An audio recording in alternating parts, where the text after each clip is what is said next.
नमस्कार। प्रादेशिक समाचार के साथ मैं प्रियंका। पहले मुख्य समाचार। केंद्र सरकार ने कहा, देश के 60% ग्रामीण परिवारों को नल से स्वच्छ पेयजल की हो रही आपूर्ति। प्रधानमंत्री नरेंद्र मोदी ने इस उपलब्धि पर जताई खुशी। आद्रा और खड़गपुर रेल मंडल के विभिन्न स्टेशनों में आदिवासी कुर्मी समाज का रेल रोको आंदोलन शुरू। 30 से अधिक ट्रेनें रद्द, कई के मार्ग बदले। झारखंड में सक्रिय संगठित आपराधिक गिरोहों पर नकेल कसने के लिए पुलिस महानिदेशक आज 5 जिलों के पुलिस अधिकारियों के साथ करेंगे समीक्षा बैठक। इटली के प्रतिनिधिमंडल ने निर्माणाधीन रांची स्मार्ट सिटी का किया निरीक्षण। Command control and communication centre और पब्लिक साइकिल शेयरिंग सिस्टम की सराहना की। और आईपीएल क्रिकेट में कल रात दिल्ली में गुजरात टाइटंस ने दिल्ली कैपिटल्स को 6 विकेट से हराया। और अब समाचार विस्तार से। केंद्र सरकार ने कहा है कि देश के 60% ग्रामीण परिवारों को नल से स्वच्छ पेयजल प्राप्त हो रहा है। जल शक्ति मंत्रालय ने कहा कि देश के 1,55,000 से अधिक गांवों में स्वच्छ पेयजल उपलब्ध है। मंत्रालय ने कहा है कि प्रधानमंत्री नरेंद्र मोदी ने 15 अगस्त 2019 को जल जीवन मिशन की घोषणा की थी। इसका उद्देश्य वर्ष 2024 तक प्रत्येक ग्रामीण घर में नल से स्वच्छ जल की आपूर्ति प्रदान करना है। मंत्रालय ने कहा है कि अब 11 करोड़ 66 लाख से अधिक ग्रामीण परिवारों को नल से जलापूर्ति की जा रही है। इधर प्रधानमंत्री नरेंद्र मोदी ने गांवों में 60% घरों में नल से स्वच्छ पेयजल पहुंचने पर प्रसन्नता व्यक्त की है। उन्होंने कहा है कि यह एक बड़ी उपलब्धि है और इससे कई लोगों का जीवन सशक्त होगा। श्री मोदी ने कहा कि सरकार भविष्य में इसे तेजी से आगे बढ़ाने के लिए हर संभव प्रयास कर रही है। खड़गपुर रेल मंडल के खेमाशुली और आद्रा रेल मंडल के कुस्तौर स्टेशन पर आदिवासी कुर्मी समाज के आंदोलन के कारण 60 से अधिक ट्रेनों का परिचालन बाधित रहेगा। इनमें से कई ट्रेनें रद्द कर दी गई हैं, जबकि कई ट्रेनों को परिवर्तित मार्ग से गंतव्य तक भेजा जाएगा। Adra Barkakana MEMU passenger, Bokaro steel city Asansol MEMU passenger, Kharagpur Ranchi express, Hatia Kharagpur express, Kharagpur Hatia express, Ranchi Howrah express, Howrah Ranchi express, Asansol Ranchi MEMU passenger आज रद्द रहेगी। वहीं धनबाद से टाटा जाने वाली स्वर्णरेखा एक्सप्रेस, खड़गपुर गोमो एक्सप्रेस समेत 36 ट्रेनें रद्द रहेंगी। वहीं नई दिल्ली भुवनेश्वर राजधानी एक्सप्रेस, नीलांचल समेत 11 ट्रेनों के मार्ग बदले जाएंगे। 6 ट्रेनें अपने गंतव्य के बदले बीच के स्टेशन तक ही जाएंगी।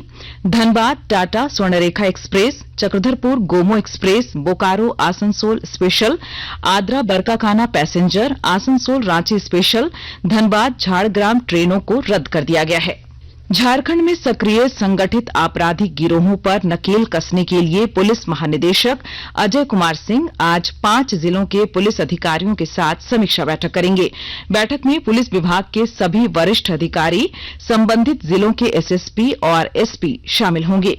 आपको बता दें, पुलिस अधिकारी अजय कुमार सिंह ने पिछली समीक्षा बैठक में सभी जिलों में सक्रिय संगठित आपराधिक गैंग और उसके सदस्यों की गतिविधियों को लेकर चर्चा की थी और बड़े अपराधियों पर कार्रवाई के लिए योजना बनाई थी।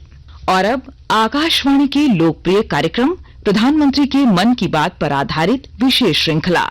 आज की कड़ी का विषय है अंतर्राष्ट्रीय संस्कृति में भगवान राम।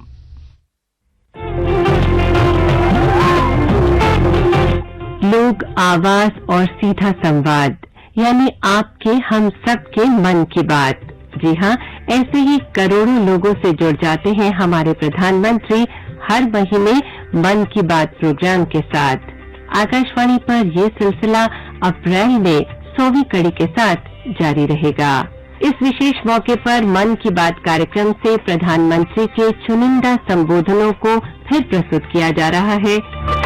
इस विशेष कार्यक्रम की 42वीं कड़ी में प्रस्तुत है मन की बात का वो अंश जिसमें प्रधानमंत्री ने कूटनीति की दुनिया में राम नाम के प्रभाव की चर्चा की है। राम और कृष्ण हमारे संस्कृति पुरुष ही नहीं है, बल्कि ये भारत के सांस्कृतिक दूत भी हैं। दुनिया के कई देशों की सभ्यता और संस्कृति अगर प्रभावित है तो उसका एक बड़ा कारण राम की कथा भी है। 25 मार्च 2018 को प्रसारित मन की बात कार्यक्रम में प्रधानमंत्री ने आसियान देशों के सम्मेलन के बहाने राम नाम की सांस्कृतिक कूटनीति के महत्व पर यूं प्रकाश डाला।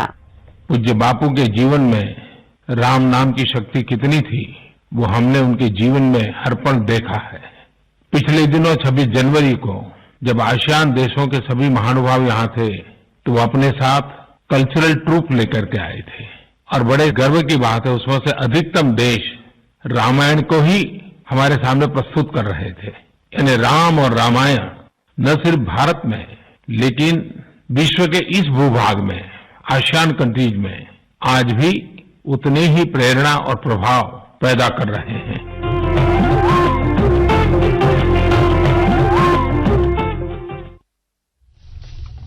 आकाशवाणी के ताजा तरीन समाचारों के लिए आप हमारी वेबसाइट newsonair.com पर लॉग ऑन कर सकते हैं। ताजा समाचार Twitter handle @AIR news alerts और Facebook page all India radio news पर भी उपलब्ध है। आप प्रादेशिक समाचार एकांश के Twitter handle @AIR news _Ranchi और फेसबुक, इंस्टाग्राम पेज तथा YouTube channel AIR news Ranchi पर भी हमारे बुलेटिन सुन सकते हैं। प्रादेशिक समाचार आप आकाशवाणी रांची से सुन रहे हैं। इटली के रेजियो इमिलिया की डिप्टी मेयर ने अपने 2 सहयोगियों के साथ रांची में निर्माणाधीन स्मार्ट सिटी का कल निरीक्षण किया। उन्होंने command control and communication centre, शहर में संचालित पब्लिक साइकिल शेयरिंग सिस्टम की सराहना की। रांची स्मार्ट सिटी के महाप्रबंधक राकेश कुमार नंद क्योलियार ने प्रतिनिधिमंडल को विस्तृत जानकारी दी। सदस्यों ने रांची स्मार्ट सिटी में विकसित हो रहे यूटिलिटी सर्विसेज की भी जानकारी ली और पूरे एबीडी क्षेत्र का भ्रमण किया। प्रतिनिधिमंडल को बताया गया कि इस शहर को नॉलेज हब के रूप में विकसित किया जा रहा है। रेजियो इमिलिया शहर के तकनीकी निदेशक ने उनके शहर में सस्टेनेबल मोबिलिटी के लिए दी जा रही सुविधाओं की जानकारी दी। प्रतिनिधिमंडल के सदस्यों ने स्मार्ट सिटी में हो रहे कार्यों की प्रशंसा की। साहिबगंज जिले में जिलेवासी केंद्र प्रायोजित विभिन्न पेंशन योजनाओं से लाभान्वित हो रहे हैं। विस्तृत जानकारी दे रहे हैं हमारे संवाददाता। सरकार आम जनमानस को विभिन्न योजनाओं से आच्छादित कर लाभ पहुंचाने का निरंतर कार्य कर रही है। साहिबगंज जिला प्रशासन केंद्र सरकार द्वारा दिए जाने वाले इंदिरा गांधी वृद्धा पेंशन, इंदिरा गांधी विधवा पेंशन, इंदिरा गांधी दिव्यांग पेंशन और इंदिरा गांधी पारिवारिक हित लाभ योजना के अंतर्गत क्रमशः 34,000, 11,000, 764 और 400 लोगों को लाभ मिल रहा है। इन योजनाओं में से सिर्फ पारिवारिक लाभ हित योजना के लिए एक मुश्त 20,000 रुपए की सहायता राशि दी जाती है। शेष अन्य योजनाओं में 1,000 रुपए मासिक रूप से लाभुकों को लाभ दिया जाता है। आनंद कुमार ओझा, आकाशवाणी समाचार, साहिबगंज। आईपीएल क्रिकेट में कल रात दिल्ली में गुजरात टाइटंस ने दिल्ली कैपिटल्स को 6 विकेट से हरा दिया। गुजरात ने 163 रन के जीत के लक्ष्य को 18 ओवर 1 गेंद में 4 विकेट खोकर हासिल कर लिया। गुजरात ने टॉस जीतकर क्षेत्र रक्षण का फैसला किया था। दिल्ली ने निर्धारित 20 ओवर में 8 विकेट पर 162 रन बनाए थे। दिल्ली के लिए डेविड वार्नर ने 37 रन जबकि अक्षर पटेल ने 36 रन बनाए। गुजरात की ओर से राशिद खान और मोहम्मद शमी ने 3-3 विकेट लिए। और आइए अब सुनते हैं अखबारों की सुर्खियां। राज्य से प्रकाशित होने वाले लगभग सभी अखबारों ने रेल रोको आंदोलन के कारण सैकड़ों ट्रेनों के परिचालन बाधित होने की खबर को प्रमुखता से प्रकाशित किया है। इसके अलावा प्रभात खबर ने कांग्रेस के प्रदेश प्रभारी अविनाश पांडे के हवाले से लिखा है, झारखंड में कांग्रेस पार्टी के सभी मंत्रियों का परफॉर्मेंस संतोषजनक नहीं, हो सकता है बदलाव। दैनिक भास्कर ने जामताड़ा के साइबर ठगों के करोड़पति होने की खबर को प्रमुखता से प्रकाशित किया है। दैनिक जागरण की सुर्खी है, कोर्ट में पेशी से पहले ट्रंप गिरफ्तार, खुद को बताया निर्दोष। हिंदुस्तान ने इसी खबर पर लिखा है, ट्रंप गिरफ्तार, 2 घंटे में रिहा। अंग्रेजी अखबार हिंदुस्तान टाइम्स ने आपदा में एकीकृत तैयारी के पीएम के आह्वान, जबकि द टाइम्स ऑफ इंडिया ने सिक्किम में हिमस्खलन में 7 की मौत की खबर को प्राथमिकता दी है। और अब अंत में मुख्य समाचार एक बार फिर। केंद्र सरकार ने कहा, देश के 60% ग्रामीण परिवारों को नल से स्वच्छ पेयजल की हो रही आपूर्ति। प्रधानमंत्री नरेंद्र मोदी ने इस उपलब्धि पर जताई खुशी।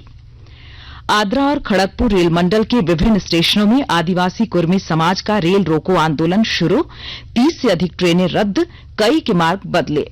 झारखंड में सक्रिय संगठित आपराधिक गिरोहों पर नकेल कसने के लिए पुलिस महानिदेशक आज 5 जिलों के पुलिस अधिकारियों के साथ करेंगे समीक्षा बैठक।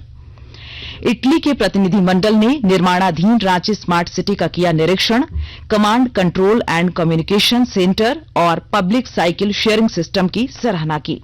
और आईपीएल क्रिकेट में कल रात दिल्ली में गुजरात टाइटंस ने दिल्ली कैपिटल्स को 6 विकेट से हराया।